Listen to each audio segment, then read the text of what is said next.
So my name is Carlos Walker, and this is Forward Progress. I got my main man, BJ Page. Look, hey, we're gonna go into the depth of this butterfly, but we're gonna tell the story of the caterpillar and how he became the butterfly that he is today. So, hey, Mr.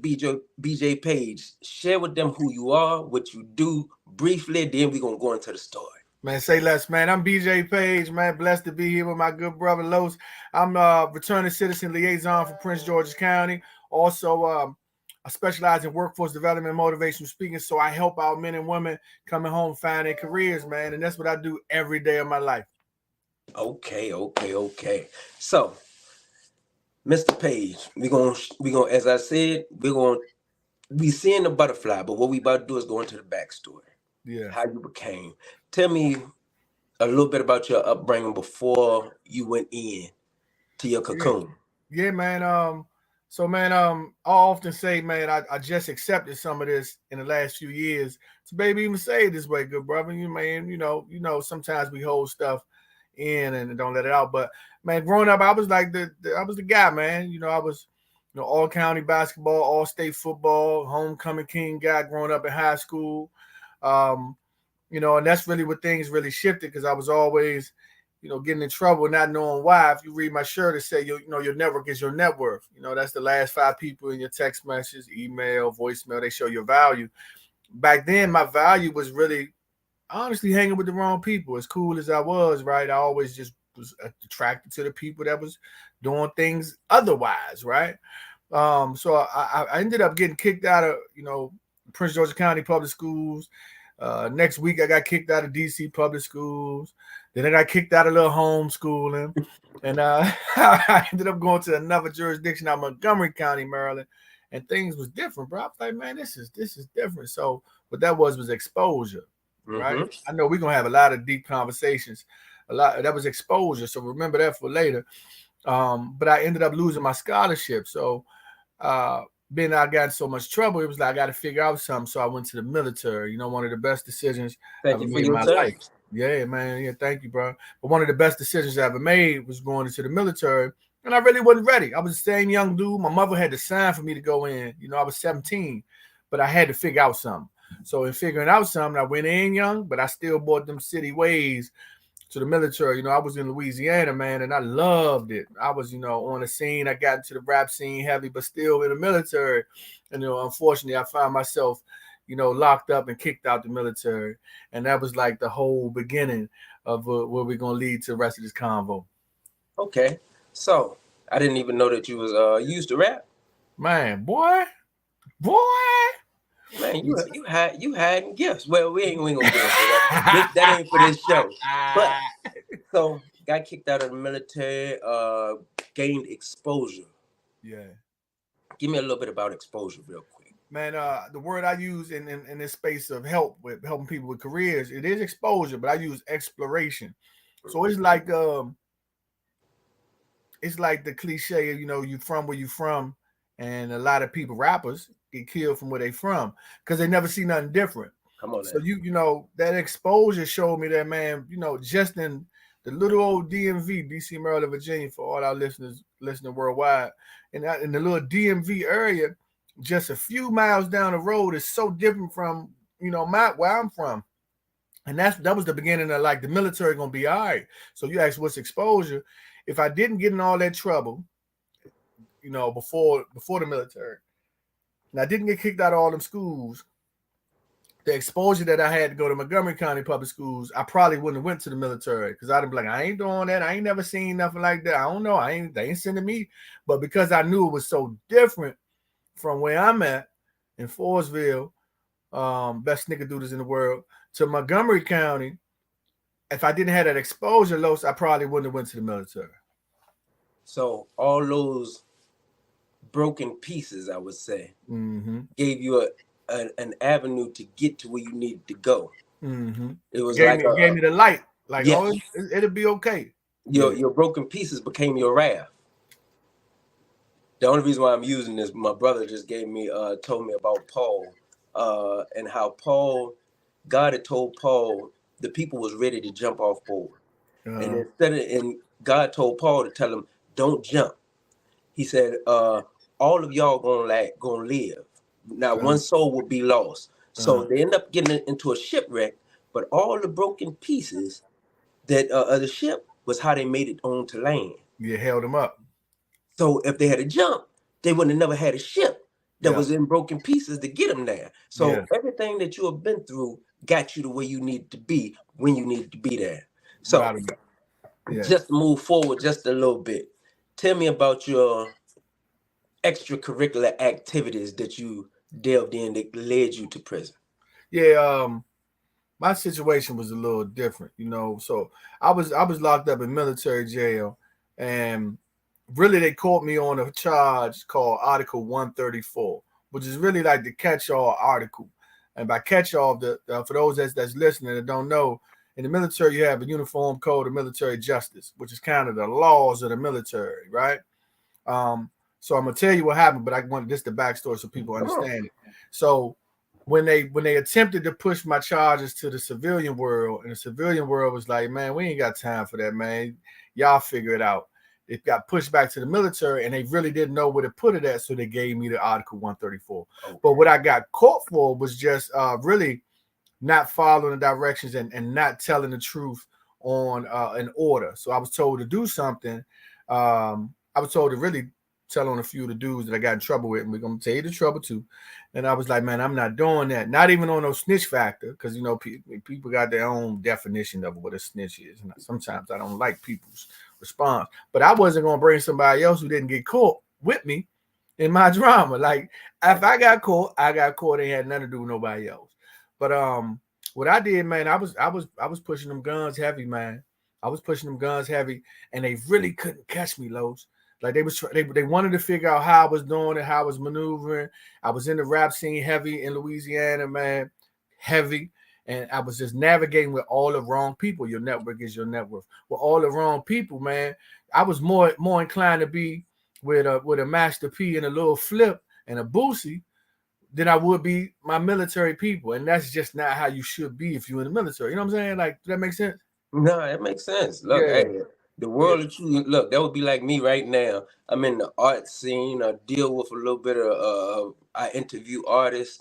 I'm in a little bit of everything. But if I go back to the same people that I used to deal with, when my life is moving forward, I'm in the wrong boat. Yeah, I'm in the wrong boat. Yeah, and that's why I was though, home. So because they just seen me everywhere, I was on the radio, the local radio. You know how they got local radios in the morning.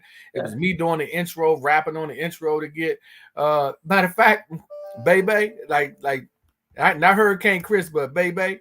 Yeah, you know, he in Dallas now. He used to be in Shreveport. That's where I was at. So I was on the same radio station that all of them was on, and they was like, "You can't do all this active duty military. How are they letting you in?" And they was letting me in because I was in them streets heavy, man. You know, shout out to Shreveport, Bossier City. Man, they called me DC, and I was running because you know where I'm from. I was running in there like I was at home, and you know, and that ain't cool, man. I'm running guns, you know, in the streets doing a little rap thing, the dope game, the ladies, man. It was just that what I shouldn't have been doing. I shouldn't have been moving like that, Slim. Well, I think our past sets up our future, without a doubt. And while a lot of people may not make it out of those streets the way you have, what you are now, God knew what was coming. He knew what he would need your voice for. Yeah. In the future, because in the future is where we are at now, which is our present moment. You are a voice, but we'll get to that later too. But you are a voice for the people who are still in their life and don't know that there can be a transition for your life. Yeah. So being that we done touched a little bit about how you got there, pushing them hammers. Man, look, heavy. Just let y'all know. Hey, look, and to God be the glory, man. I got my rights back today and can still carry a hammer. And that's normally hard with the federal system. I'm trying to tell you. I don't look, man. You can't change what's already done. That's Come all on, I tell you. So we gonna hit your slogan for me. Your network is your network. You know okay, what it now is. So back to business. So the thing I want to shoot for now. How long did you do in I guess military prison? Oh, I did 2 years, yo. Okay, 2 years. Yeah. I hated every second of it. But military jail a little different. And now military jail, and I know I didn't mean to cut you off, but I want people to hear it. The transition from the military feds to the actual federal penitentiary, I'd rather be in the federal penitentiary with 5 years than the military jail for 2 years. Because you still got to do all the military law. You got to march side by side. You got to wear the uniform. You got to work out. You got to salute. You got to all the stuff that you got to do in the military. You got to do while in confinement. So they controlling you twice. They taking all your pay. They making you get a bad conduct discharge when you got out. You might as well get a dishonorable. And just me going through that, seeing the same people every day that was banging with me in the streets, but still in the military. The same people that I seen every day. I forgot a piece, Los, and I got to say it now. The same people that I was the military gate guard. This was before they had the gate guards. Now they're civilians. So I was saluting the officers coming through the gate every day. Even on 9/11, when President Bush landed, it used to be a picture of me saluting President Bush when he got off the plane. But because of my troubles, bro, because of what I did and the way I made the military look, because of my troubles, they took all of them pictures down. So I say, man, I had to see these same people the entire time that I was in confinement. We did our work release on base, cutting grass with scissors. How demeaning is that? Picking up cigarette butts. That stuff ain't right, man. You really had to cut grass with scissors? With scissors, man, in uniform, with your confinement stuff. And then if you didn't, you get double time. Man, I'd rather send me to the feds, not the military feds. Send me up the road. I was begging to go to Leavenworth. Like, send me to Leavenworth. Did you ever make it to Leavenworth? Nah, I wish I would have. I wish I would have. God forgive me. I just felt like I would have had more mental relaxation to do my time than during this military time. Okay, so this is where I want to tap in on this. I want to know the emotional standpoint. How all of this from, yes, you're getting involved, but getting caught. Yeah. What was your emotional standpoint? Man, I was a mess, Joe. Like, that's what I mean by I wish I would have went to Leavenworth. As it's bad. Who would want to go to a federal penitentiary? But the smack in the face that it was to see some of the same people every day. Like, most people that commit crimes or get charged or convicted with a crime that get sent to a facility to be housed, they don't see any of the world no more. I had to see the world every day. And the same people that praised me would laugh and look and stare. So you ask, like, the emotional piece is a PTSD moment on top of a PTSD moment. Like, I'm already going through post-traumatic stress disorder. I'm already going through stressful moments just from military stuff, right? But to have to still deal with it, man, every day, I still can't explain that feeling. When I get on stage recently, I talked about, man, the smell of the wet paint and the sound of the bars, right? But I never talked about this, and I felt it as you asked that, so thank you, because I'm going to add this to my conversation when I speak. I never really talked about the pure embarrassment or the pure, like defeat that I felt by looking at people that I was looking at every day that I saluted. You know what I mean? So and then, like you said, they looked up to you, and now they're looking down to you. Man, my face used to be on the front of the base magazine because I wore the white gloves. I had to have all the little strapped up. You know what I mean? So I went from being on the front of the base. This was like the biggest nuclear base at the time that the Air Force had. I went from being that person to that guy. Like, you know what I mean? That I'm glad you asked that, Los, because I don't think nobody ever asked that. I can't explain what that feeling was. Well, I think you explained it. It's just hard the embarrassment. To revisit it. Revisit that. Like, that was my first revisit. And that was 2003. And see, to now verbalize, like you said, you already said that it was embarrassing to have to be looked at cutting grass with scissors. Like, I couldn't even imagine this. I promise you I couldn't. But that's like it's a defeat.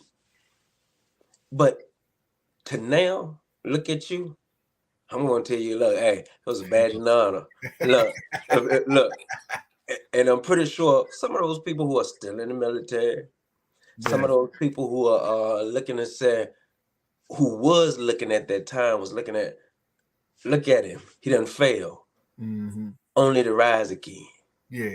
See, this is the thing about being a butterfly Yeah. or once being a caterpillar. Everybody Yeah. don't get to spread their wings as big as yours. But Yeah. we're gonna get into that. Yeah. So you sitting in there, you going through at the time, was you married?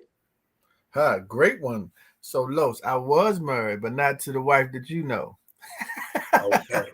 So tell me, how did it feel to have to deal with that? Because she's dealing with also the emotional pain, but you're Yeah, dealing with that on top. Remember, that's PTSD at its finest. at its finest. So yeah, that same year was also the year my son was born. Okay. Yeah. Um, so a lot of man, it's good, Los. A lot of what I hear from my son up until this year, he just finding out some of this, what I'm about to say now, is son, your mother could have been in just as much trouble. You know, Yes. because she was active duty military as well. She actually retired about 2 years ago.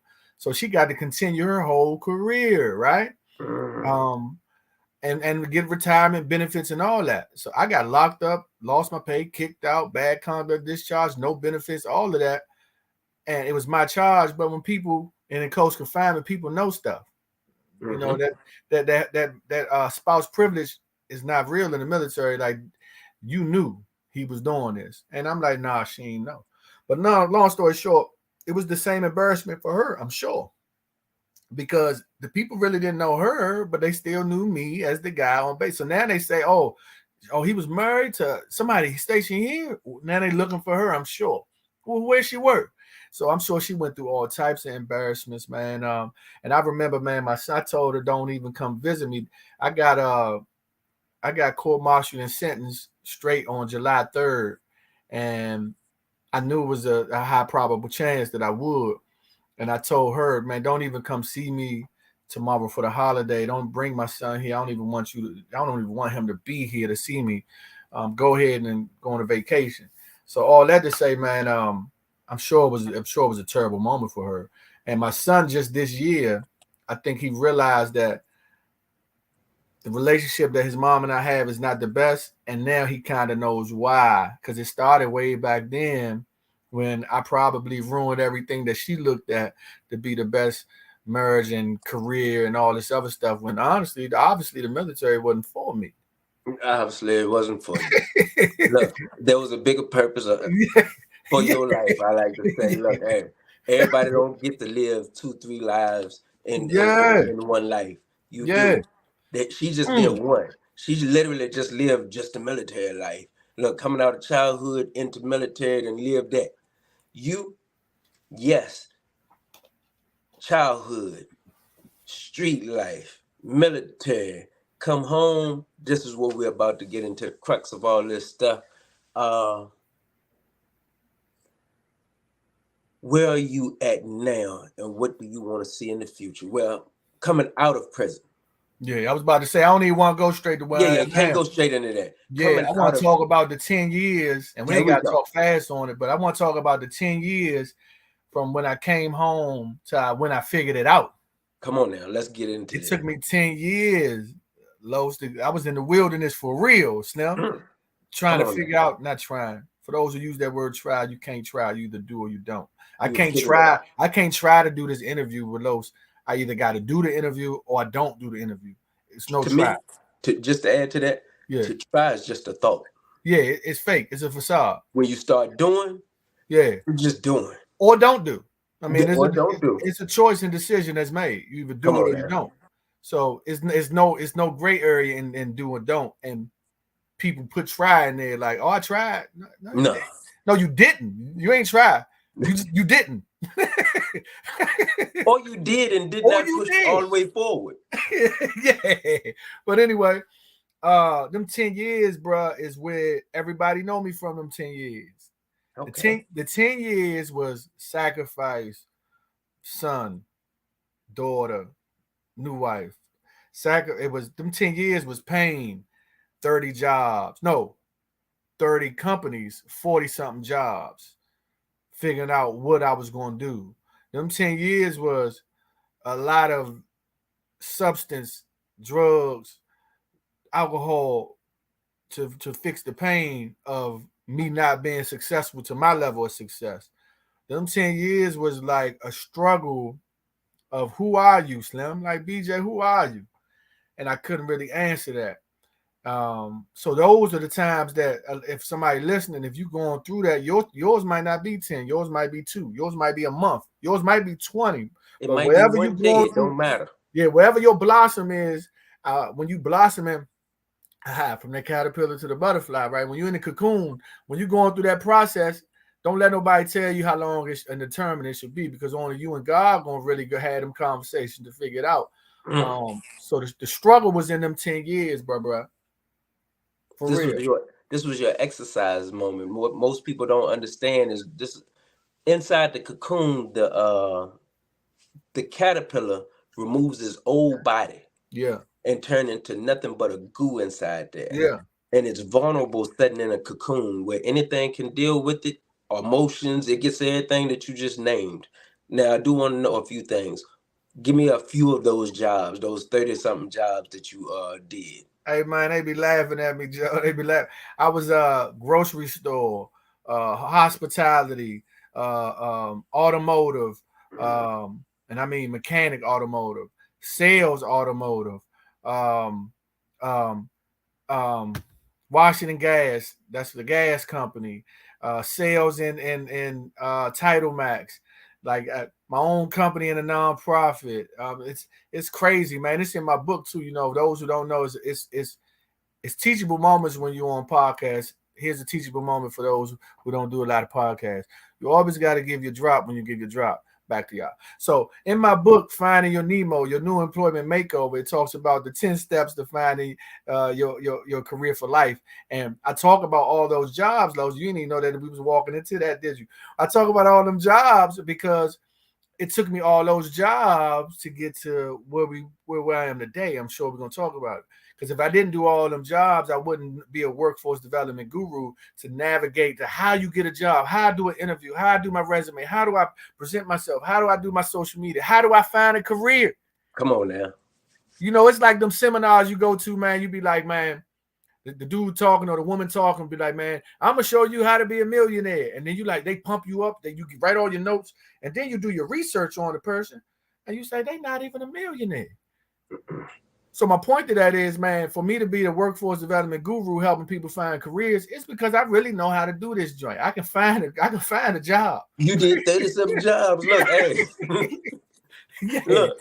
So the reason why I asked about these jobs, I'm glad I asked that question because you also got to drop the book. Number one, y'all go purchase his book, please do. Look, and I'm pretty sure him being a hustler of all hustlers. Remember, he sell guns, no more. He sell books and this class. So, hey, y'all please tap in with him because I'm pretty sure y'all want his signature.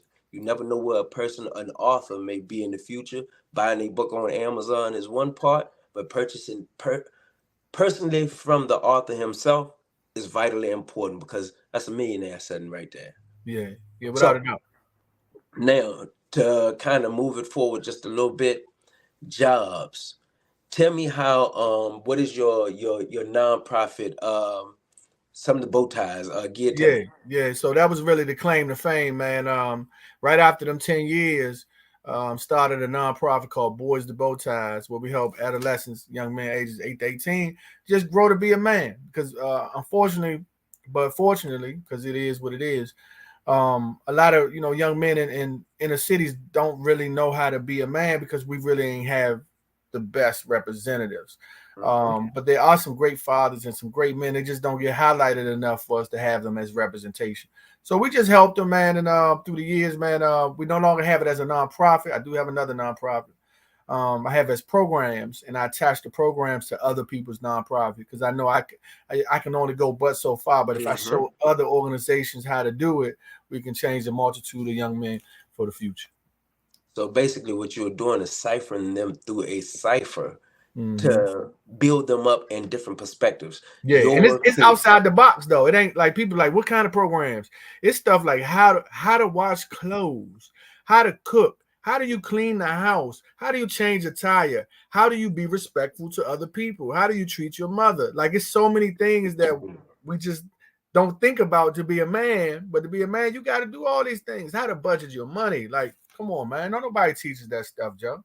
This is how to be a young man or be a man before you even meet a woman. Just for all y'all Yeah. who don't know that, because sometimes we rely on our women to do a bunch of stuff when we as men need to know this before we meet because I don't need you to look dying on me if that happened, God forbid, and then I'm lost and can't pick up Hey, the pieces. I wish Mika was here, man. Me and my wife been together 18 years now, and she always Congratulations, say, black love. "Yeah, she love you too, home."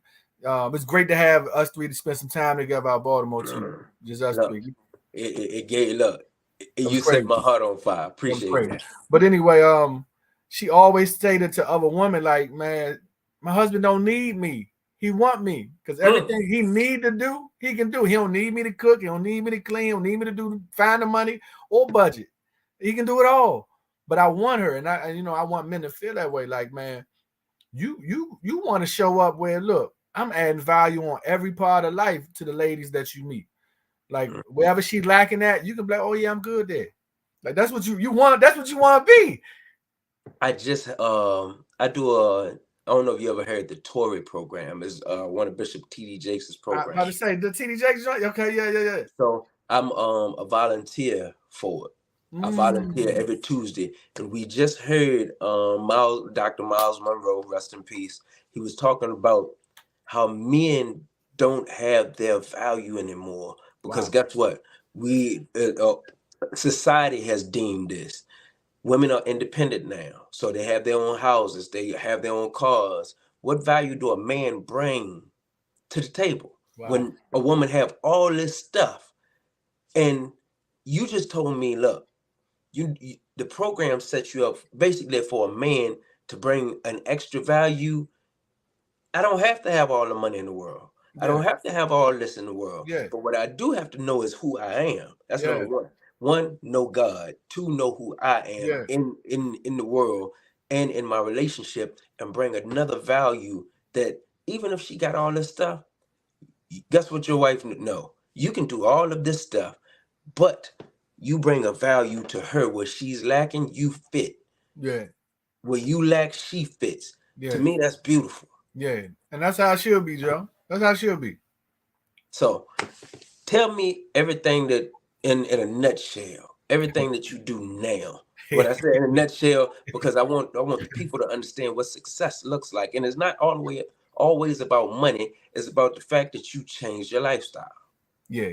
You don't run guns no more. You going to schools and into juvenile detention centers. Like you just told me earlier, you just Yeah. came out of there. Yeah. That's why they don't know, but that's why I was late today.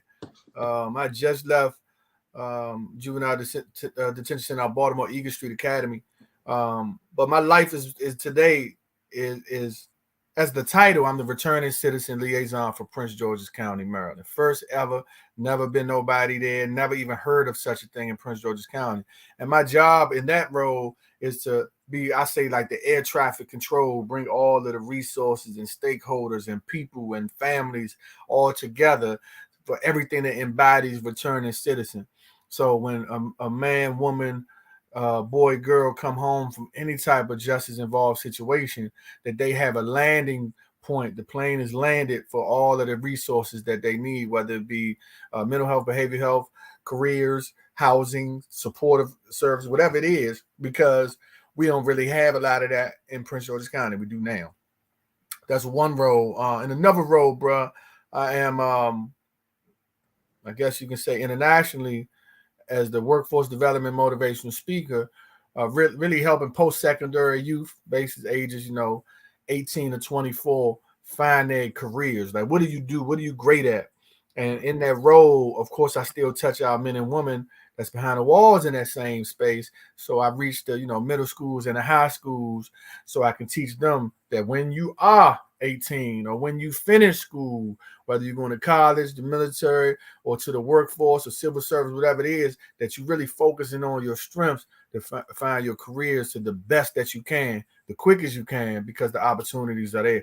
I just spoke out Vegas, man, at a National Association of Workforce Development Professionals, NARDA conference where all of the big wigs in workforce development for that age group, 18 to 24, came together. And I gave them a number, Los, and this number gonna blow your mind.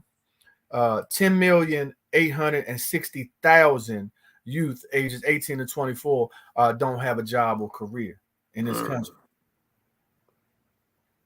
10,860,000. So we got work to do out here, man. And everything that trickles under that return to citizen umbrella, everything that trickles under that workforce development umbrella, you can imagine what my days look like, man.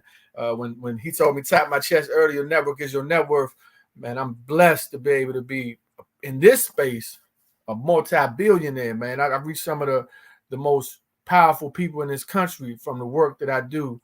And I know that that's all God, because for what I do today versus what I done 30 years ago, that in between, man, I'm not supposed to be here. I know you're gonna say. I already know you're gonna say something. No. But I'm not supposed to be here, bro. No, I understand. You, according to man, you wasn't supposed to be where he's sitting, talking to the people he's talking to, directing the people, but also in spaces like talking to the youth. He's a voice. Just the reason why I tell you, God had a plan for you. And all them broken pieces, you got to hit on land where a lot of people don't get to touch these spaces. But because of your voice, this is one of the reasons why I wanted to make sure that I interviewed you, got to share your story. Because, hey, a lot of people that was watching you cutting their grass with them sisters, they calling me today, real rap. Say real again. Rap. Real rap. They calling me today. I ain't lying, Slim. I ain't lying. They ain't touching lives and doing what you're doing right now.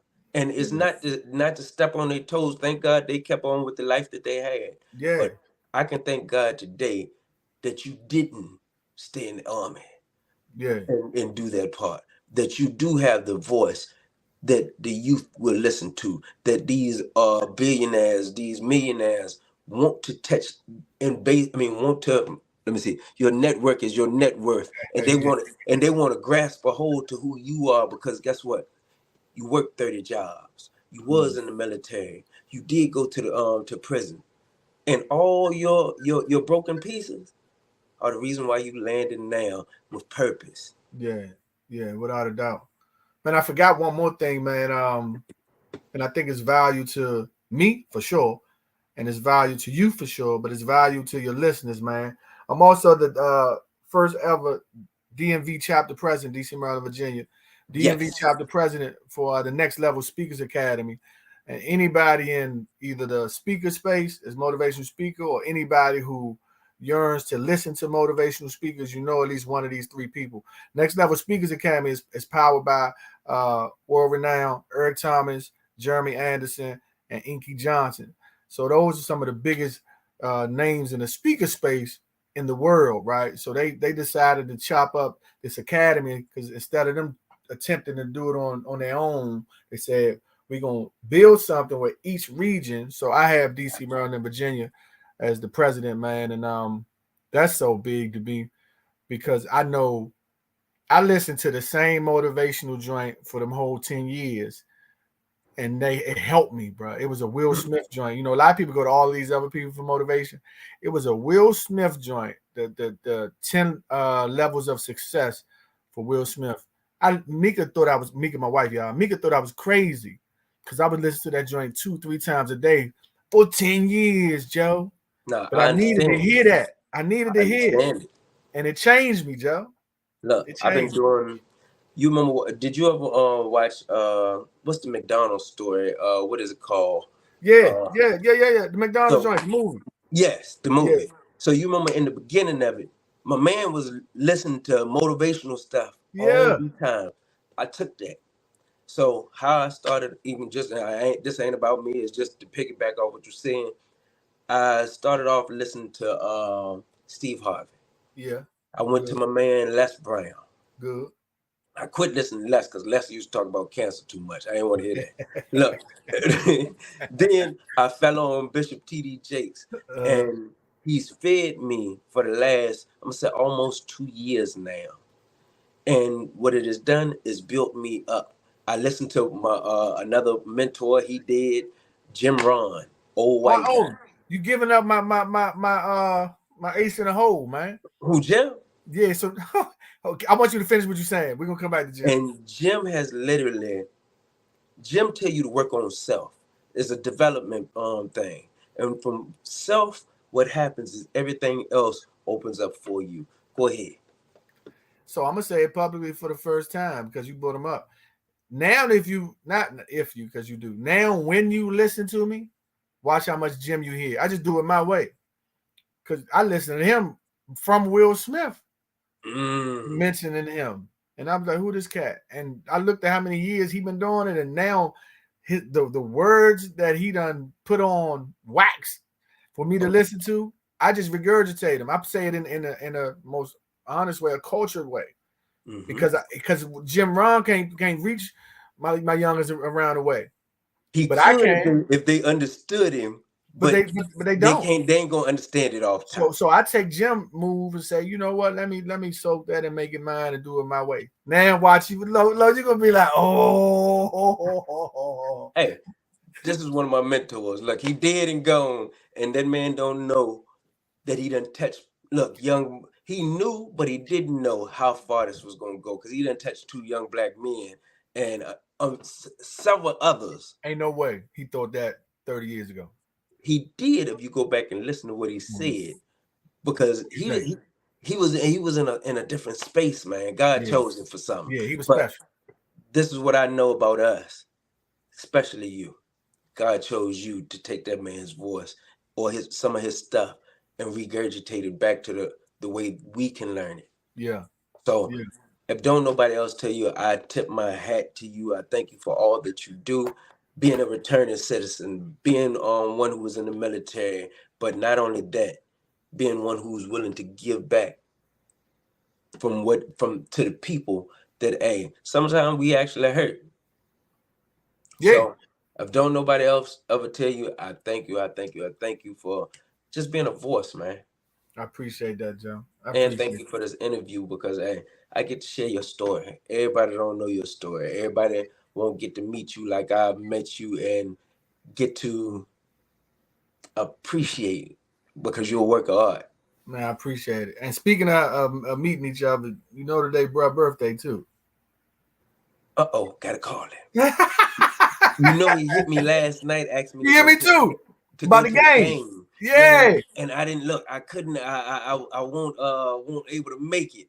But you know what? I'm gonna make sure I hit him as soon as I get off the phone. That's the reason why he took 2 days off from work yesterday and today. But he ended up working yesterday too.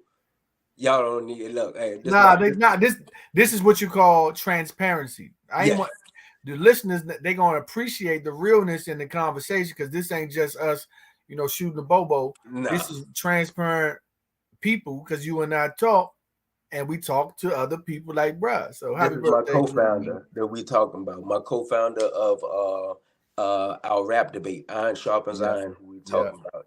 Who I used to work with selling cars, and him and BJ been best of friends for like forever. Yeah. And he actually didn't know that I had met BJ before I met him. Yeah. But then he was like, yo, look, you got to hook up with bruh.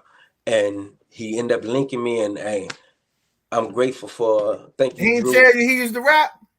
Yes, but he look. Hey, you know who taught him and showed him and put him in the studio and you? Yeah. He always claimed he could rap, but he ain't never give me nothing. So look,